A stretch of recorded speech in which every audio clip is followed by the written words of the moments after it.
paano mag-handle ng first customers para bumalik sila.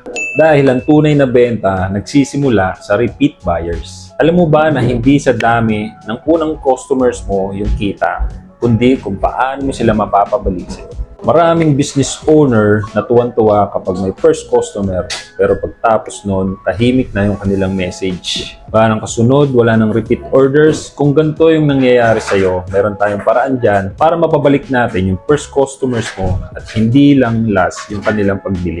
Ito yung mga pwede mong gawin para mapabalik yung mga first customers mo. Una, wag lang transaction, gawing connection. Sa unang message mo pa lang sa kanila, dapat iparamdam mo na hindi lang sila basta buyer mo.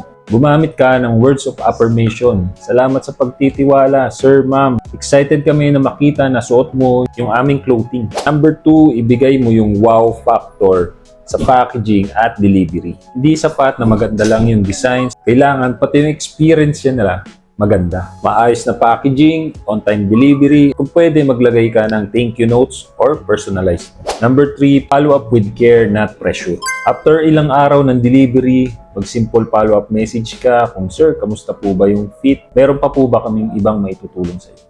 Walang hard sell, puro care. Next, mag-offer ka ng exclusive deals para sa mga returning customers. Gawin mong mga VIP yung mga first customers mo. For example, bigyan mo ng 10% discount yung mga naunang customers mo pag bumalik sila. Kung nagustuhan mo yung mga tips and strategies, pa-follow naman ang aming Facebook page, ProPrincePH. At kung gusto mong mag-start ng negosyo mo, alam mo na yung best business partner mo, ProPrincePH lang. Dahil dito sa ProPrince, hindi lang promo package yung ibibigay namin sa iyo, kundi tutulungan ka pa namin kung paano lumago yung clothing business mo.